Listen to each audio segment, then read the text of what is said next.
अब हम करेंगे क्वेश्चन नंबर 4। क्वेश्चन नंबर 4 दे रखा है examine the consistency of the system of linear equation. अभी हमारे 2 वेरिएबल की थी, अब हमारी 3 वेरिएबल की और 3 इक्वेशन है। ठीक है, तो यहां पे क्या करेंगे, अच्छा एक चीज हम याद रखेंगे कि अगर वेरिएबल ज्यादा है और इक्वेशन कम है तो हमेशा इनफाइनाइट सॉल्यूशन मिलेंगे और कंसिस्टेंस होगा। ठीक है, ये चीज याद रखेंगे।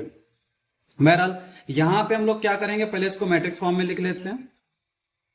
1 1 1 2 3 2 a 2 a, ये आ गया। और इधर x y z और यहां पे 1 2 4। तो कंसिस्टेंसी चेक करने के लिए सबसे पहले हम क्या करते हैं, a का डिटर्मिनेंट निकालते हैं। ये हमारा ax is equal to b type की है, तो पहले हम क्या करते हैं, a का डिटर्मिनेंट निकालते हैं। अगर ये नॉन जीरो है तो कंसिस्टेंट,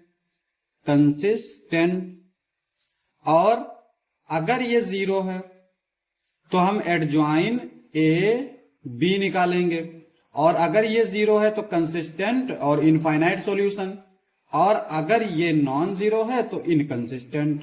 तो इनकंसिस्टेंट के लिए क्या है, एक ही कंडीशन है, और वो ये है कि डिटर्मिनेंट तो जीरो हो लेकिन एडजॉइन ए बी जो है वो नॉन जीरो हो।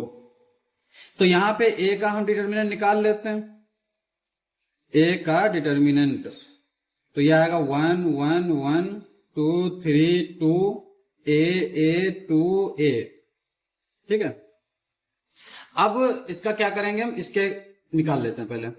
ये प्लस माइनस प्लस, तो ये हो जाएगा 1, इस कॉलम इस रो को स्किप करेंगे, इसको इससे मल्टीप्लाई करेंगे 6a, इसको इससे मल्टीप्लाई करेंगे 2a, फिर -1, ये कॉलम ये रो इसको इससे मल्टीप्लाई करेंगे 4a, इसको इससे मल्टीप्लाई करेंगे 2a प्लस 1, ये कॉलम ये रो इसको इससे मल्टीप्लाई करेंगे 2a माइनस 3a। ये हमारा क्या हो जाएगा 4a में से 2a गया तो 2a बचा, और माइनस का तो ये -2a, 2a में से 3a गया यानी माइनस का a।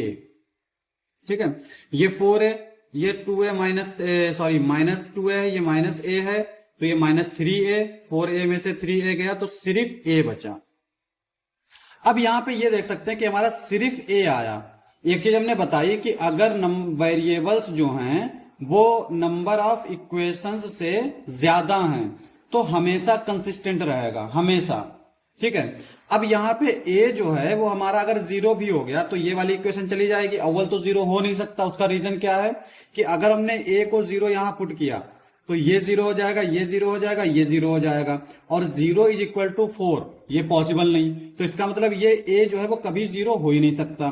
तो a जो है अगर नॉन जीरो है तो हमारा कंसिस्टेंट, और अगर यहां पर मान लेते हैं जीरो होता भी, मैं इस क्वेश्चन की बात नहीं कर रहा हूं, मैं आगे की क्वेश्चन अगर इस तरह के आ भी जाएं, मान लो ये जीरो होता, 4 की जगह पर जीरो होता, तब तो a इज इक्वल टू 0 रखने पर ये सेटिस्फाई करता, लेकिन तब ये पूरी इक्वेशन गायब हो जाती। तो कितनी इक्वेशन बचती, 1 2 2 इक्वेशन बचती। वेरिएबल कितने हैं, 1 2 3 1 2 3 3 वेरिएबल हैं, तो वेरिएबल ज्यादा है इक्वेशन से, तब भी ये कंसिस्टेंट होता। तो ये हम कहना चाह रहे हैं कि जरूरी नहीं है कि अगर 0 आ जाए डिटर्मिनेंट तो हम इसको और इसको चेक करें, क्योंकि भाई 3x3 मैट्रिक्स का एडजॉइन निकालना थोड़ा सा मुश्किल पड़ता है। तो यहां पे हम इसको तो देख ही सकते हैं कि यहां पर तो a हमारा नॉन जीरो ही रहेगा, जीरो हो ही नहीं सकता, क्योंकि यहां पे 0 हुआ तो ये 0 जो है वो 4 के इक्वल हो जाएगा, जो कि पॉसिबल नहीं है। तो इसका मतलब ये हमारा कंसिस्टेंट होगा, और यही हमारा आंसर होगा। System is consistent.